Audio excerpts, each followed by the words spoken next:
An immigrant cab driver returned a lost wallet. The words flashed across Amir Khalil's mind as he stared at the worn leather billfold in his palm, the weight of it somehow heavier than its contents should allow.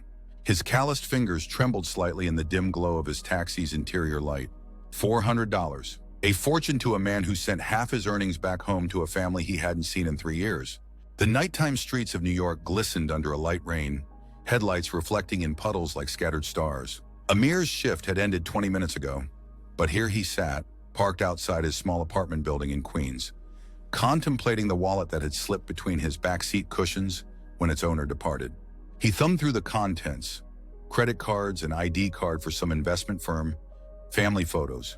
The face in the driver's license belonged to a man named Richard Thornton, a businessman, judging by the crisp suit he'd worn and the hurried way he'd barked an address into his phone while Amir drove him across Manhattan. Amir's stomach tightened with a familiar hollow ache. $400 could ease the burden, just for a little while. No one would know. The businessman probably had more money than he knew what to do with, while Amir counted pennies and worked 16-hour days. His phone buzzed, a text from his younger sister back in Syria. Medicine prices went up again. Mother's not doing well. He closed his eyes, the wallet still warm in his palm. Outside, the rain fell harder, drumming against the roof of his weathered yellow cab. "It is not who I am," he whispered to the empty car, his accent thickening with emotion. "It is not why I came to America." He slipped the wallet into his jacket pocket and stepped out into the rain. Richard Thornton's spacious corner office on the 32nd floor offered a panoramic view of the Manhattan skyline, but he wasn't admiring it. His fingers drummed against the polished mahogany of his desk as he barked orders into his phone. "Cancel my dinner with the Hansons. Reschedule the Tokyo call. And for God's sake, where is Davis with those projections?" At 52, Richard wore his success like armor. Bespoke suits, carefully maintained salt and pepper hair, and the perpetually harried expression of a man whose time was worth thousands by the hour. The loss of his wallet yesterday had thrown his meticulously ordered life into chaos, adding yet another crisis to a week already overflowing with them. His assistant knocked timidly on the door. "Mr. Thornton? There's someone here to see you. Says he's a cab driver who found your wallet." Richard's eyebrows shot up. "Send him in." He wasn't sure what he expected, but it wasn't the slight, weathered man who entered his office with the hesitant steps of someone who felt profoundly out of place. Mid-40s perhaps, with deep lines around his eyes that suggested more hardship than age. "Mr. Thornton?" The man's accent was thick but clear. "I am Amir Khalil. I drive your taxi yesterday." Richard stood, automatically extending his hand. "You found my wallet?" Amir nodded, carefully extracting the wallet from his jacket pocket. "Everything is there. I checked many times." Richard took the wallet, flipping it open to find his credit cards, ID, and cash untouched. Relief washed over him, followed swiftly by surprise. $400 was a significant sum to leave untouched, especially for someone working a cab driver's wages. "Thank you," Richard said, already reaching for his own wallet. "Let me give you a reward." Amir held up his hand. "No reward necessary, sir. Is right thing to do." Something in the man's dignified refusal made Richard pause. Through the floor-to-ceiling windows behind him, rain continued to streak down the glass, blurring the city beyond. For the first time that day, perhaps that week, Richard truly looked at the person standing before him, noting the frayed cuffs of his shirt, the dark circles under his eyes, the worn-down shoes. "Please," Richard insisted, extending $200 bills. "I appreciate your honesty." Amir hesitated, then accepted with a slight nod. "Thank you, sir. I must go now. More fares to drive." As the cab driver turned to leave, Richard felt an unusual impulse, one that had nothing to do with the meticulous cost-benefit analysis that typically governed his decisions. "Mr. Khalil," he called. "Wait." Amir paused, hand on the doorknob. "Have you had lunch?" Richard asked. The question hung in the air between them, bridging worlds that rarely intersected in this vertical city of rigid social strata. They sat across from each other at a small table by the window in the upscale restaurant on the building's ground floor. Rain continued to fall outside, turning the street into a blur of umbrellas and hurrying figures. Amir held his fork awkwardly, hyper-aware of the whispers and glances from nearby tables. A cab driver in his worn clothes amid business suits and expense accounts. "How long have you been in America?" Richard asked, cutting precisely into his salmon. 5 years. Amir replied, his food mostly untouched. I was engineer in Syria. Before, he didn't finish the sentence. He didn't need to.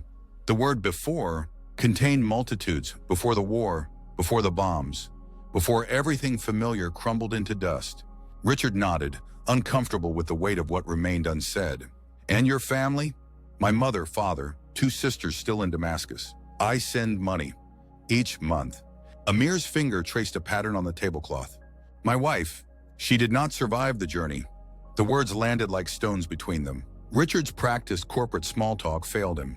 He looked at Amir, really looked at him, and saw something beyond the worn clothes and weary posture. A dignity that had nothing to do with wealth or status. I'm sorry, Richard said, the words inadequate but sincere. Amir nodded, accepting the sympathy with the resigned grace of someone accustomed to loss. Life continues. We must also... Richard's phone buzzed. His assistant's name flashed on the screen. The quarterly projections, the pending merger, the investors waiting on his decisions, the machinery of his life demanding his return. He silenced the phone. Tell me about your engineering work, he said instead. Surprise flickered across Amir's face, followed by something that might have been the ghost of a smile. I specialized in water systems, clean water infrastructure. For the next hour, Richard Thornton, whose time was billed at $800 an hour, listened to Amir Khalil talk about water filtration systems, about university days in Damascus, about a life dismantled by forces beyond his control. The rain eased outside, then stopped altogether, sunlight breaking through in sudden, brilliant shafts. When they finally parted ways on the sidewalk, Richard extended his hand again. Thank you for returning my wallet, Mr. Khalil. Amir took it, his grip firm despite his slender frame. Thank you for lunch, Mr. Thornton.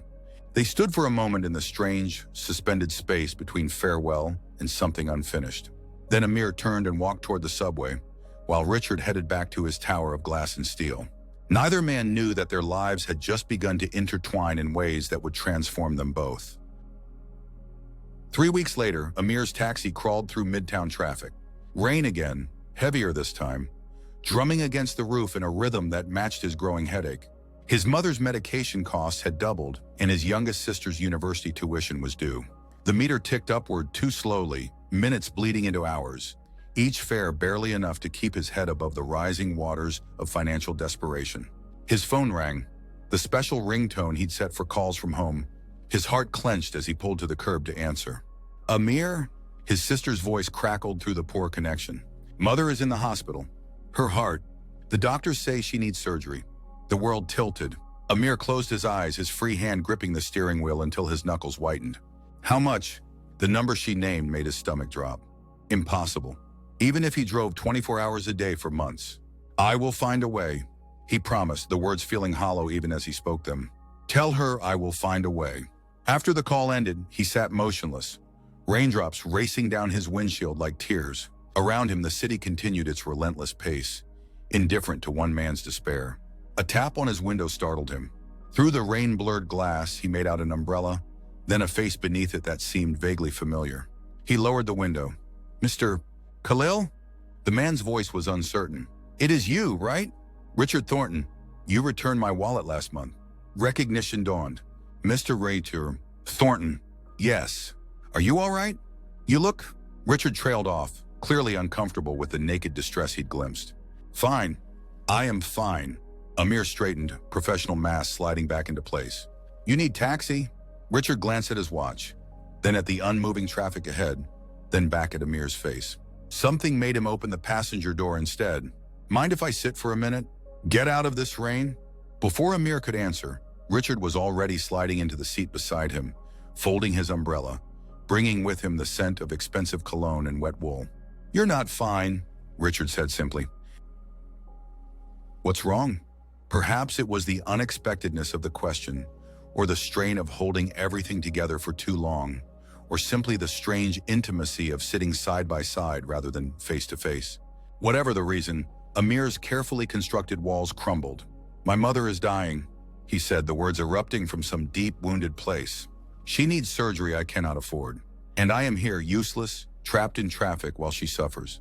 The confession hung between them. Amir stared straight ahead, embarrassed by his outburst, by the burning in his eyes. Richard was silent for a long moment.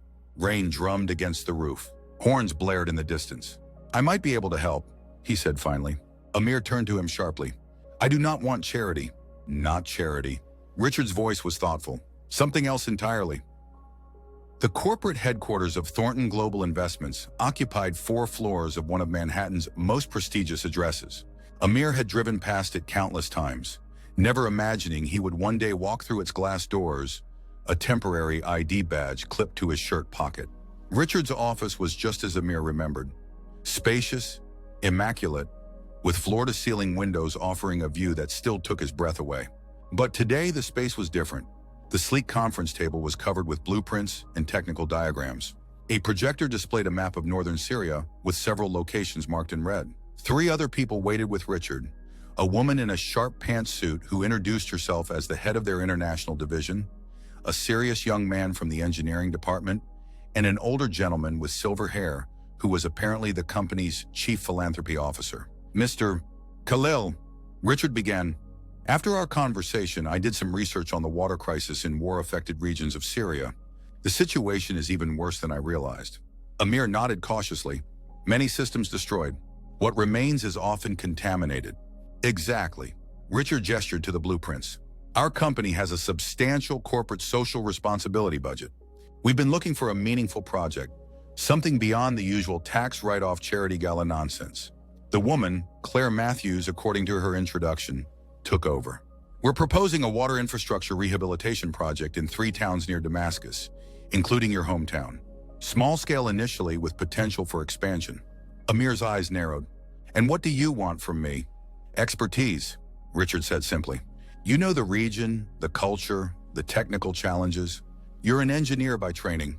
We need a local consultant who understands both worlds." "I drive taxi," Amir reminded him. "But before that, you designed water systems," Richard countered. "Systems similar to what these communities need now." Amir studied the blueprints, his engineer's mind automatically noting issues, opportunities, alternatives. His fingers traced the outline of his hometown on the map, a place he'd resigned himself to never seeing again. "This would be a paid consulting position," Claire added. 20 hours a week to start, with competitive compensation." The meaning sank in slowly. A real job, in his field, with a salary that could save his mother's life. "Why?" Amir asked, looking directly at Richard. "Why would you do this?" Something shifted in Richard's expression, a momentary vulnerability breaking through the polished corporate exterior. "Because you returned my wallet when you needed the money inside it. Because you reminded me that integrity isn't just a word in our mission statement. And because clean water shouldn't be a luxury." Amir looked from Richard to the blueprints, then back again. Outside the vast windows, the city stretched endlessly. The same city that had for 5 years been a place of exile and struggle, rather than opportunity. "When do we begin?" he asked. Amir's apartment building stood in stark contrast to Richard's gleaming Midtown Tower. A weathered 6-story walk-up in Queens with temperamental plumbing and neighbors whose lives played out loudly through thin walls. Richard paused on the cracked sidewalk outside, feeling acutely out of place in his tailored suit. 3 months into the Syria water project, and he'd never visited Amir's home. Their collaboration had been restricted to the sanitized corporate environment of Thornton Global, with Amir transforming from taxi driver to respected consultant before Richard's eyes, his deep knowledge of both Syrian infrastructure and cultural dynamics proving invaluable. But today was different. The project's first phase was complete. 3 new water filtration systems installed, serving over 5,000 people, including Amir's family. Richard clutched the bottle of champagne he'd brought, suddenly unsure. The celebration at the office had ended hours ago, but something had compelled him to follow Amir here, to extend the moment beyond professional boundaries. He pressed the buzzer marked Khalil 4B. Amir's voice crackled through the ancient intercom. "Yes? It's Richard. Richard Thornton." A pause, then the door buzzed open. The narrow stairwell smelled of cooking spices and the faint mustiness of old buildings. Richard climbed 4 flights, his leather shoes echoing on the worn steps. Amir was waiting in his doorway, still wearing the suit and tie he'd donned for the office celebration, though the tie now hung loose around his neck. "Mr. Thornton, this is a surprise." Amir's expression was guarded but not unwelcoming. "Richard, please." He held up the champagne. "I thought we might continue the celebration." Amir hesitated only briefly before stepping aside. "Come in." The apartment was small but meticulously kept. a combined living room and kitchenette, doors leading to what Richard assumed were a bedroom and bathroom. The furniture was sparse and functional, but what caught Richard's attention were the walls, covered with photographs, dozens of them, family portraits, landscapes of Syria before the war, engineering projects. Your family? Richard asked, nodding toward a photo of a smiling older couple with 3 young adults. Amir nodded, taking the champagne. My parents, my sisters. Before. That word again. Before. A world divided into before and after. I spoke with them yesterday, Amir continued, retrieving 2 mismatched glasses from a cabinet. The new water system, they said children are already healthier, less stomach sickness. Pride bloomed in Richard's chest, a feeling entirely different from the satisfaction of closing a profitable deal. Your mother's surgery went well? Yes. Amir's face softened. The doctors say she will recover fully. Because of you. Because of us, Richard corrected gently. This is your project as much as mine. Amir poured the champagne, his movements precise. In Syria, I would never invite my boss to my home. The lines between work and personal, they do not cross. Richard accepted the glass. I'm not here as your boss. Then why are you here? The question hung between them, simple but profound. Why had he come? Why had he, Richard Thornton, whose social circle consisted exclusively of fellow executives, clients, and the occasional ex-wife at mandatory events, sought out this man's company beyond the parameters of their professional relationship? I'm not sure, Richard admitted, the honesty surprising even himself. I suppose I wanted to see the rest of your life. The part that exists outside boardrooms and blueprints. Amir studied him, eyes thoughtful. And what of your life outside those same rooms? Does Richard Thornton exist beyond Thornton Global? The question landed like a stone in still water, ripples expanding outward. When was the last time anyone had asked about him, not his business? Richard took a sip of champagne to buy time. There's not much to tell. Work is my life, has been for decades now. No family. Divorced. Twice. No children. Richard moved to the window, looking out at the ordinary Queen Street below. My father built the company from nothing. I've spent my life making it bigger, more profitable. It never occurred to me to want anything else. Until... Richard turned back. Until what? Amir's expression was knowing. You said it never occurred to me. This suggests a change. Until what? The champagne bubbled in Richard's glass, catching the apartment's soft light. Outside, a siren wailed in the distance, then faded. Until I met someone who had lost everything and still maintained his integrity, Richard said quietly. It made me wonder what I've been holding on to so tightly and why. Amir nodded slowly, as if confirming something he'd already suspected. He raised his glass. To new beginnings, then. Richard touched his glass to Amir's. To new beginnings. Summer faded into autumn, and the Syria Water Project expanded from 3 communities to 7. Amir's position evolved from temporary consultant to full-time project manager, with a team of engineers reporting to him. His mother's health improved steadily, and for the first time in years, he began to save money instead of sending every spare dollar home. But the most unexpected transformation wasn't professional, it was personal. The unlikely friendship between Amir Khalil and Richard Thornton deepened, crossing boundaries of culture, class, and experience. They met regularly outside of work, for meals, for walks through the city, for conversations that ranged from engineering challenges to philosophy, to the small, everyday joys and frustrations of life. For Amir, Richard became a window into an America he'd never accessed during his years of isolation and struggle. For Richard, Amir offered perspective that challenged the assumptions of a lifetime spent in privilege. On a crisp October Sunday, they walked through Central Park, the trees ablaze with autumn colors. Children laughed nearby, chasing fallen leaves. Couples strolled hand in hand. A street musician played saxophone, the melancholy notes floating on the cool air. I had a call yesterday, Amir said as they paused beside the lake. From Damascus. Richard glanced at him. Your family? The Ministry of Infrastructure and Water Resources. Amir's voice was carefully neutral. They have been following our project. They want to meet, discuss possible expansion. Richard nodded slowly. That's excellent news. Claire can arrange. They want me to come, Amir interrupted. To Syria. As representative of Thornton Global. Richard stilled. That's complicated. Yes. The saxophone player switched to a more upbeat tune. A young couple nearby took photos of each other against the backdrop of fall foliage. How long has it been since you've been home? Richard asked. 5 years, 3 months. Amir's answer came without hesitation. Since I fled, do you want to go back? Amir's gaze followed a leaf as it detached from a branch and spiraled down to the lake's surface, creating ripples that expanded outward. I dream of home every night. The smell of my mother's kitchen, the call to prayer echoing through dawn streets. My father's garden. He paused. But the Syria in my dreams no longer exists. Richard considered the man beside him. No longer the weary cab driver who had returned his wallet, but someone who had reclaimed pieces of himself, his dignity, his purpose. Still, he recognized the shadow that passed over Amir's face when he spoke of home, the particular grief of the exile. What if I came with you? Richard said suddenly. Amir turned to him, surprised. To Syria? Why would you do that? Richard shrugged, feigning casualness he didn't feel. It's a major expansion of the project.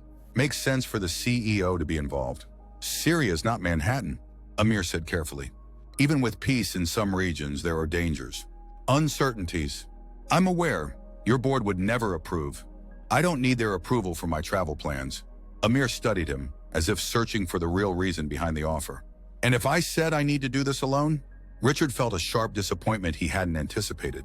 Then I'd respect that. They continued walking, leaves crunching beneath their feet. The saxophone faded behind them as they moved deeper into the park. I do not need to do it alone, Amir said finally. In fact, I would welcome your company. But I must ask, why? Richard considered the question. The truth was complex, layered with realizations he was only beginning to articulate even to himself. For most of my life, I viewed the world through spreadsheets and profit margins, he said slowly. Countries were markets. People were consumers or labor costs. It was efficient, profitable. He paused. And deeply empty. A jogger passed them, breath clouding in the cool air. This project, your project, it's the first thing I've been involved with that feels, Richard searched for the word, real, tangible. Not just numbers on a balance sheet, but actual lives improved. He met Amir's gaze. I want to see it. Not in photographs or reports, but with my own eyes. Amir nodded, understanding dawning in his expression. Then we will go together. They reached Bethesda Fountain, where water cascaded in glittering streams into the pool below. Tourists gathered for photos. Children tossed pennies into the water, making wishes. There is something else you should know, Amir said, his voice lower. If I return to Syria even briefly, you might not be allowed back into the U.S. Richard finished for him. I've spoken with our immigration attorneys about it. Amir looked at him in surprise. Your asylum status complicates things, Richard continued, but they believe we can arrange a special business visa, given your role with the company. There would be some risk, but manageable. Amir's expression softened. You have thought of everything. Not everything, Richard admitted. Just the things that matter. Damascus unfolded before them as their car wound through ancient streets. A city of contradictions, where bullet-scarred buildings stood beside structures that had weathered millennia, where the scars of war coexisted with a population determined to rebuild. For Richard, it was a journey into the unknown. His first visit to the Middle East, his first real glimpse of a world ravaged by conflicts he'd only read about in briefings or seen on news segments he quickly scrolled past. For Amir, it was a homecoming both longed for and feared, familiar streets now lined with ghosts. Their driver navigated the maze-like roads with practiced ease, pointing out landmarks, some still standing, others reduced to rubble and memory. Richard watched Amir's face as they drove, noting the play of emotions across features that had become so familiar to him over the past months. Wonder, grief, recognition, love. My neighborhood, Amir said softly as they turned onto a tree-lined street. My parents' home is just ahead. The car slowed, then stopped before a modest two-story house with a small front garden. Despite signs of wear and patches where repairs had been made to damaged sections, it stood solid and welcoming, white curtains visible through open windows. Before the car had fully stopped, the front door burst open. An older woman appeared, one hand pressed to her heart, the other reaching outward. Behind her came an older man and two younger women. My family, Amir whispered, his voice breaking.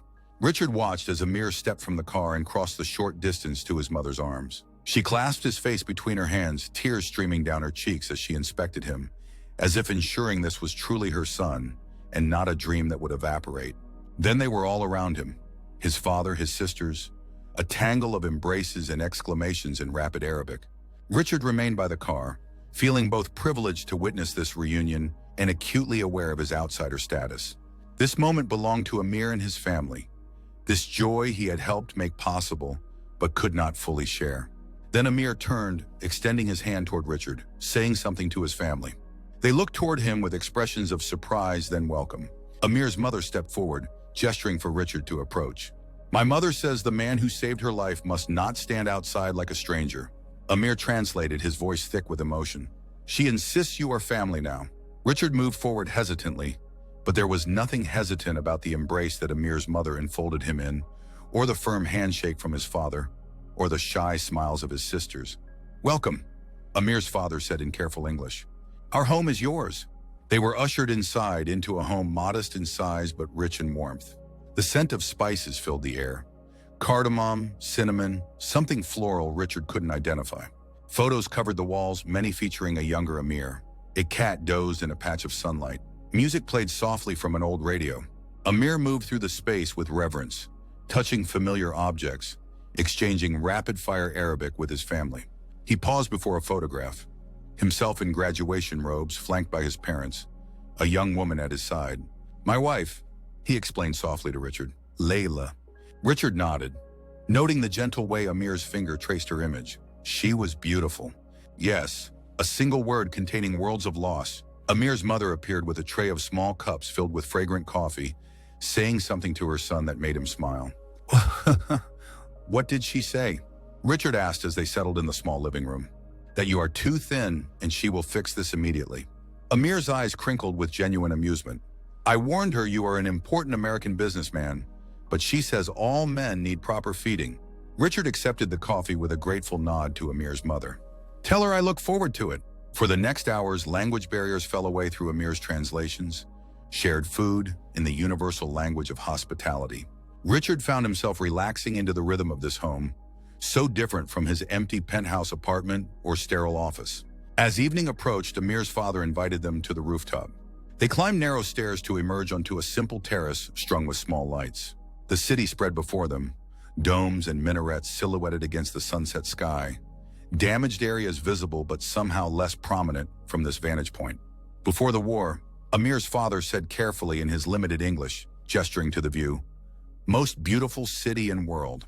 "Still beautiful," Richard responded honestly. The older man nodded, pleased. "Yes, still beautiful. Wounded but standing." Amir translated as his father continued, his voice growing stronger. He says, "Our neighborhood had no clean water for 2 years. Children sick, many died. Now, because of the system you built, no more sickness. Children play again." Richard shook his head. "Amir built it. I just provided resources." When Amir translated this, his father laughed, clapping Richard on the shoulder. He says, Amir explained, that in his experience, men with money rarely know how to use it wisely. "You are exception." As the sky darkened and stars appeared, Richard felt a profound sense of peace settle over him. Here, thousands of miles from board meetings and profit margins, surrounded by people whose lives had been directly improved by his company's resources, he understood what had been missing in his life: connection, purpose, impact that transcended numbers on a spreadsheet. Below them, the sounds of the city rose. Voices, distant music, the call to prayer from a nearby mosque. Life continuing, rebuilding, enduring. "Thank you," Richard said quietly to Amir, "for bringing me here." Amir smiled, the expression transforming his face in the gentle glow of the string lights. "Thank you for coming." The government meetings went better than either man had anticipated. The ministry officials were impressed by the success of the initial projects and eager to expand the Clean Water Initiative to more regions. Thornton Global's expertise, combined with Amir's intimate knowledge of local conditions, created a partnership that promised sustainable improvements for communities still recovering from war. 5 days into their week-long visit, Amir took Richard to the university where he had once taught engineering. Parts of the campus showed damage from the conflict, but classes were in session. Young people hurrying between buildings with books and laptops, voices filling courtyards that had once fallen silent. In the engineering department, former colleagues welcomed Amir with embraces and exclamations. One professor, gray-haired and stooped, held Amir's face between his hands as one would a beloved son. "My mentor," Amir explained to Richard afterward. "He says they need teachers. Many fled, never returned." Richard heard the unspoken question in Amir's voice. "You're considering staying?" It wasn't a question, but Amir nodded anyway. "I did not expect to feel this way." But being here, seeing the rebuilding, knowing I could contribute, he trailed off. The water project would still move forward. I could oversee it from here, work with Thornton Global remotely.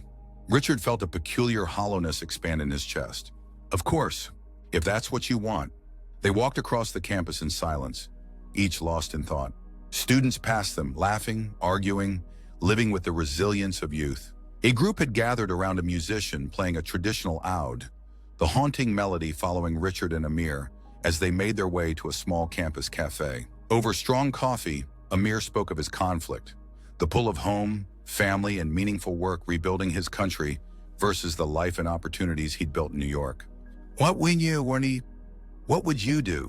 He finally asked Richard directly. If you were me, Richard considered the question carefully. I'm not qualified to answer that. My life has been linear, predictable. I inherited a path and followed it without question. Until recently, Amir observed. Until recently, Richard acknowledged with a small smile. But this is your home, your family. Only you can weigh what staying would mean against what returning to New York offers. Amir nodded, stirring his coffee absently. And what of our friendship? Does that factor into your thoughts at all? The directness of the question caught Richard off guard. In the corporate world he inhabited, relationships were strategic, utilitarian. Friendship, real friendship, had become foreign to him until Amir. The thought of returning to New York without their regular conversations, without Amir's perspective challenging his own, created an unexpected ache. Of course it does, Richard admitted. I would miss our talks, your insights, but I wouldn't want my selfishness to keep you from where you belong. And where do I belong? Amir asked softly. That is the question I cannot answer. I feel torn between worlds. A group of students at a nearby table erupted in laughter over some shared joke. Outside the cafe window, an elderly professor crossed the courtyard, students falling into step beside him, listening intently. Perhaps you don't have to choose completely, Richard suggested. The project will require regular trips between Syria and New York. You could maintain connections to both worlds. Amir considered this. Perhaps, but eventually a choice would be necessary. They finished their coffee in thoughtful silence. As they prepared to leave, Amir paused, looking around the university cafe with its mix of traditional architecture and modern amenities. Students both traditionally dressed and in Western clothing. This is Syria now, he said. Not fully what it was before, not yet what it will become. A place between worlds. He met Richard's gaze. Perhaps that is where I belong as well, between worlds. Their final night in Damascus, Amir's family hosted a dinner that brought together relatives from across the city. Cousins, aunts, uncles, neighbors. The house overflowed with people, food, music, and conversation. Children darted between adults' legs. Elders sat in corners, observing with contented smiles. The atmosphere was one of celebration, of life asserting itself despite all attempts to diminish it. Richard found himself welcomed into this expansive circle without reservation. Despite language barriers, he was drawn into conversations through translated snippets, shared laughter, and the universal language of hospitality. He learned to dance a traditional dabke, stumbling through the steps while everyone cheered his efforts. He tasted dishes whose names he couldn't pronounce, but whose flavors told stories of ancient traditions and cultural resilience. Throughout the evening, he watched Amir, saw how he bloomed among his people, how easily he shifted between Arabic and English, between roles as son, brother, neighbor, and colleague. Here was a man fully integrated into a rich tapestry of relationships and history, not the solitary figure who had driven a taxi through New York's indifferent streets. As the night progressed, guests gradually departed until only Amir's immediate family remained. They gathered on the rooftop terrace again, the city lights spread before them like earthbound stars. Tomorrow we return to New York, Amir said, settling beside Richard. Are you ready? I am, Richard replied, but I understand now why this decision is difficult for you. What you'd be leaving behind again? Amir nodded, gazing out at the city of his birth. When I fled, I carried nothing but grief and determination. Now I return with resources, connections, possibility. He turned to Richard. Because a businessman's wallet fell between my taxi seats. Sometimes life turns on the smallest moments. Richard acknowledged. Amir's mother approached, offering them small glasses of mint tea. She spoke softly to her son, her hand brushing his cheek with tender affection. She says, Amir translated, voice thick with emotion, that a mother knows her child must follow his own path, even when it leads away from her. She gives her blessing for whatever I decide. Richard watched as Amir embraced his mother, words passing between them too personal for translation. When she withdrew, there were tears in her eyes, but also pride. Later, as the family retired and Amir and Richard prepared to return to their hotel, Amir's father drew Richard aside. With Amir translating, the older man spoke with dignity and directness. "My son left here broken by loss and war. He returns transformed, not just in circumstance, but in spirit." The older man's eyes held Richard's steady gaze. A man recognizes when another man has been instrumental in his son's healing. "For this, you have my deepest gratitude." Richard felt humbled by the simple sincerity. "Your son transformed my life as much as I may have affected his." When Amir translated this, his father smiled. "Then you are both fortunate. Such exchanges are the true wealth of this life." The flight back to New York was mostly silent, both men absorbed in their own thoughts. As the plane began its descent, Manhattan came into view, the familiar skyline that represented home to Richard and a second chance to Amir. "I've made my decision," Amir said suddenly. Richard turned to him, heart rate quickening inexplicably.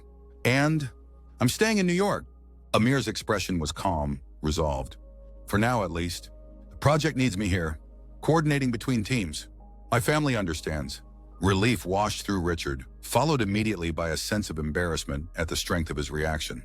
"I'm glad," he said simply. "Thornton Global needs your expertise." Amir studied him with knowing eyes. "Is that the only reason you're glad?" The directness of the question was characteristic of their friendship. No corporate facades, no polite evasions. "No," Richard admitted. "I've grown accustomed to our conversations. To your perspective, the office would be less interesting without you." A slight smile touched Amir's lips. High praise from Richard Thornton.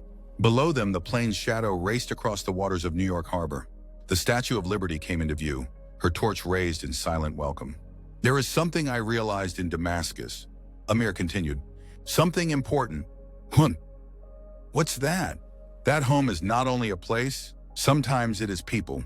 Connections." He met Richard's gaze steadily. "I found pieces of home in Syria again, yes. But I have also built something here that matters." The plane touched down, the slight jolt punctuating Amir's words. Around them, passengers began gathering belongings, turning on phones, preparing to re-enter their regular lives. "Besides," Amir added with a hint of humor, "someone must ensure you remember there is life beyond spreadsheets and board meetings." Richard laughed, tension breaking. "A full-time job, I'm sure." "Indeed, but I am qualified." As they disembarked and made their way through customs, Richard felt a growing certainty that their journey together, begun with a simple act of honesty over a lost wallet, was far from complete. Whatever lay ahead, two lives had been irrevocably changed. Two worlds connected that might otherwise never have touched. Outside the terminal, the New York air greeted them, cooler than Damascus, scented with exhaust and salt water rather than spices and flowers, but vibrant with possibility. "Welcome home," Richard said as they stepped toward the taxi stand. Amir nodded, looking around at the city that had once been his place of exile and now held new meaning. "Yes, home." 6 months later, Richard stood on the rooftop terrace of Thornton Global's headquarters, watching the sun set over Manhattan. Behind him, the sounds of celebration drifted through open doors. Laughter, music, the clink of glasses. The Syria Water Initiative had just secured major international funding to expand to 20 more communities, transforming from a corporate social responsibility project to a recognized leader in post-conflict infrastructure rehabilitation. Amir had been named full executive director, with a substantial team under his leadership. His family had visited New York last month, his mother's health fully restored, his father delighted by the city's museums, his sisters wide-eyed at the opportunities they discovered. Richard had hosted them all at his home, learning to cook Syrian dishes under the patient instruction of Amir's mother, who had declared his penthouse too empty and proceeded to fill it with warmth and laughter. "There you are," Amir's voice came from behind him. The guest of honor shouldn't hide at his own celebration. Richard turned, smiling at the sight of his friend in a well-tailored suit. No longer the worn clothing of a struggling cab driver, but the professional attire of a man who had reclaimed his place in the world. "Just getting some air," Richard replied, "and I'm hardly the guest of honor. This is your achievement." Amir joined him at the railing, the city lights reflecting in his eyes. "Ours. As you taught me, partnership creates possibilities neither party could achieve alone." Now you sound like a corporate brochure, Richard teased. I have been attending too many board meetings, perhaps. They stood in comfortable silence, watching darkness settle over the city. In the months since their trip to Syria, their friendship had deepened further. Richard had found himself sharing thoughts and doubts he'd never voiced to anyone before. Amir had opened up about his grief, his struggles, his hopes for the future. Two men from different worlds finding unexpected common ground. I've been thinking, Richard said finally. A dangerous pastime, Amir replied with a smile. Indeed, especially for someone my age. Richard turned to face his friend directly. I'm considering stepping back from day-to-day operations at Thornton Global. Amir's eyebrows rose in surprise. Retirement? You? Not retirement. Redirection. Richard gestured toward the celebration inside. The Syria project has shown me what's possible when resources are directed toward genuine human need. I'm thinking of establishing a foundation, separate from the corporate structure, focused exclusively on water infrastructure in conflict and post-conflict regions. Understanding dawned in Amir's expression. And you want me involved? I want you to run it, Richard corrected. Your engineering background, your cultural understanding, your personal experience, no one is better qualified. Amir looked out over the city, considering. It would mean more travel, more time in Syria and similar regions.